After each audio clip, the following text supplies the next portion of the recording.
Hello everyone ស្វាគមន៍មកកាន់ Beijing Vlog ដែលបានសន្យាយូរប៉ុន្តែទើបតែធ្វើពេលនេះយើងយប់ដែរខ្ញុំ flight ពី Chongqing ទៅ Beijing ហើយយើងក៏ស្រស់ស្រូបអាហារពេលល្ងាចហើយមុនហោះទៅយើងក៏ចាប់ផ្ដើម boarding ឯនេះប៉ាម៉ាក់ខ្ញុំ style fashion លយហ្មងហើយអ្នកនរគ្នាទៅពេលឡើងយន្តហោះនេះខ្ញុំលេងតែ game នេះមែន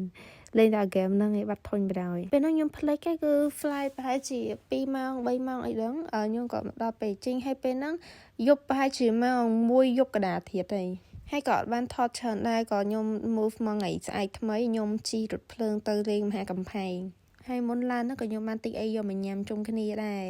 ហើយនេះខ្ញុំជិះអានរថភ្លើងតូចមួយឡើងភ្នំមហាកំផែងអត់សូវបានថតច្រើនទេអ្នកនរគ្នាថ្ងៃហ្នឹងត្រជាក់ខ្លាំងហើយរោគរ៉ាក់ហ្មងជីអានេះមិនបាច់ចាំបាច់ដើរហត់ទេឡើងដល់កំពូលភ្នំអញ្ចឹងហ្មងប៉ុន្តែខ្ញុំឡើងបានលេងតាមមួយផ្លែតទេដោយសារតែខ្យល់ខ្លាំងណាអាកាសធាតុវាត្រជាក់ស្រាប់ហើយវាបូកខ្យល់ទៀតវាធ្វើឲ្យយើងចង់ធំខ្លួនហ្មងសូម្បីមាត់វិញក៏ស្លេកអស់ដែរអ្នកទាំងអស់គ្នាខ្ញុំបានឡើងផ្លែតទេប៉ុន្តែវីដេអូក៏មិនណយដែរដោយសារតែខ្លាចខាត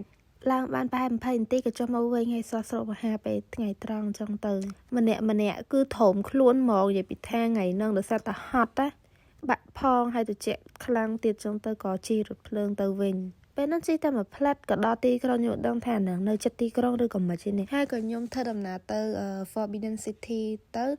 ដូចវាំងចិនចាស់អញ្ចឹងណានេះជិះរថភ្លើងច្រើនតង់ហ្មងតែមកដល់រៀងវល់ដែរមិនតែអីរៀងសុបាយតិចតិចឯព្រោះស្អាតនៅហ្នឹងគេតែងចិនច្រើនណាស់អ្នកទាំងអស់គ្នាបើតាមខ្ញុំមើលទៅដូចជាក្អៅនៅក្នុងរជ្ជកាលឈីងព្រោះម៉ាក់ខ្ញុំចូលចិត្តមើលរឿងហ្នឹងហើយថ្ងៃហ្នឹងរៀងឆ្ងាញ់ដែរញ៉ាំទាខ្វៃពេកកាំងជុំគ្នាតែទាគេតូចខ្ជូតហើយក៏ធ្វើដំណើរចេញពីកន្លែង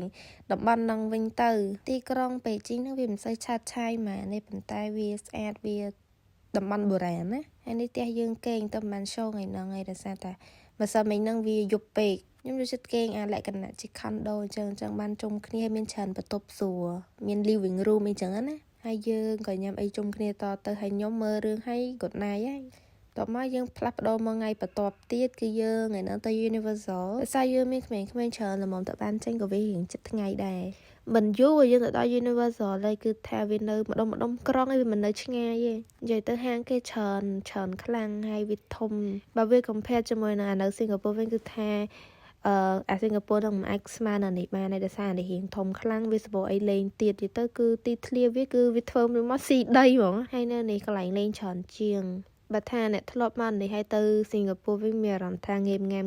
មិនដោយសារតែនៅនោះរៀងតូចល្មមដែរអត់សូវមានអីលេងច្រើនដូចនៅនេះទេទៅបាន voice over ឥឡូវហ្នឹងឯងទៅអាច compare កៅទៅព្រោះតែមកពីខាងនោះនៅនេះគេមាន parade ឲ្យយើងមើលច្រើនហើយយើង enjoy តាមហ្នឹងទៅពួកគាត់ខ្ជូតដែរគេស្អាតណាឃើញអញ្ចឹងឯងហើយពូមួយហ្នឹងក៏មកលេងមួយប្អូនខ្ញុំអីចឹងណាគាត់ឃើញប្អូនខ្ញុំខ្ជូតណាអានេះខ្ញុំថតវីដេអូអញ្ចឹងរៀងច្រើនណារៀងធុញប៉ុន្តែអ្នកទាំងអស់គ្នាមើលលេងទៅគេស្អាតណាប៉ុន្តែលេងភាសារៀងក្រាក់បន្តិចប៉ុន្តែនៅតែស្អាតមើលមកបើកាលខ្ញុំនៅក្មេងវិញមិនដឹងសប្បាយអបប៉ុណ្ណាទេបើថាឥឡូវវាមិនសូវប្រហែលទេដោយសារយើងរៀងចាស់ដែរឡើយអានេះ Kung Fu Panda គ្រាន់លើបាត់នឹងហើយក្រុមភើបហ្មងបងខ្ញុំមកវា attract តារាសម្ដែងហ្នឹងច្រើនគេមកលេងមួយអីរហូតសារក្មេងខ្ជូតតបមកក៏ទៅតម្រង់ជួរទៀតហើយនិយាយទៅតម្រង់ជួរកន្លែងលេងមួយមិនតិចជាង1ម៉ោងអីចឹងឯងប៉ុន្តែនៅតាមផ្លូវមានអារម្មណ៍ថាគេ design ស្អាតធ្វើយើងអត់សូវធុញខ្លាំងហ្មងឯងតម្រង់ជួរផងនិយាយគ្នាលេងផងទៅតិចក៏ដល់ពេលជិះតែម្ដងហើយសប្បាយអ្នកនរគ្នាតងគេមួយគឺសប្បាយពេលខ្លះ roller coaster នៅអាក្នុងងឹតហ្នឹងយើងអត់ដឹងឯណាឥឡូវខ្ញុំខ្ជិលនិយាយស្ដាប់សំឡេងពិតទៅ剪切到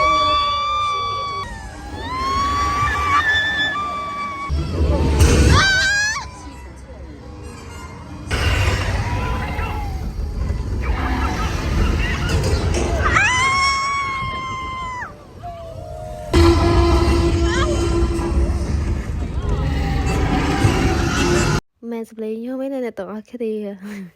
ឥឡូវយើងជិះហើយយើងក៏ដើរលេងជុំវិញនឹងយើងជិះច្រើនដែរប៉ុន្តែដូចអត់បានថតថ្ងៃហ្នឹងខ្ញុំមកកាន់ Harry Potter World ហើយដោយសារថ្ងៃហ្នឹងយើង cosplay ជា Cedric ចឹងយើងអត់អាចម្លងកន្លែងហ្នឹងបានទេសំខាន់ពណ៌របស់ Cedric ហ្នឹងវា fit ជាមួយនឹងពណ៌អាវក្នុងរបស់ខ្ញុំហើយនឹងសពុតរបស់ខ្ញុំហ្មងចឹងទៅក៏យើងជ្រើសរើសយកវាទៅតបមកក៏យើងដើរលេងជុំវិញហ្នឹងហើយយើងទិញអីញ៉ាំអីចឹងទៅហើយតម្រង់ជួរថតរូបកន្លែងប្លង់នេះគឺគេចែករំលែក គ្នាថតបានយ៉ាងល្អនិយាយទៅយើងក៏ដើរលេងទៀតតាមពិតខ្ញុំលេងតងបានច្រើនគ្រាន់បានថតហើយនេះក៏ហើយបន្ទាប់មកយើងក៏ត្រឡប់ដើរទៅជុំវិញហ្នឹងនិយាយទៅថាដើរអត់អស់ទេធំណាស់ខ្ញុំដើរដល់ល្ងាចហើយក៏យើងឆ្លៀតចូលទៅលេងមួយទៀតទៅនេះបានថតរៀងចង់បាក់ដែរតម្រង់ជួលរហូតពេកប៉ុន្តែអត់អីវាសុបាយវាតស៊ូសំបីកសៃបងក៏ប្អូនខ្ញុំក៏វាដាក់នៅកខ្ញុំដែរនេះដូចជាមើលទស្សនាដូចជី 3D មកចេះហើយយើងដូចកូនក្មេងអញ្ចឹងមិនសូវស្រាវមិនសូវអីហ្មងទេវាគ្រាន់កលេកឡុកយើងឡើងចុះអញ្ចឹងឯង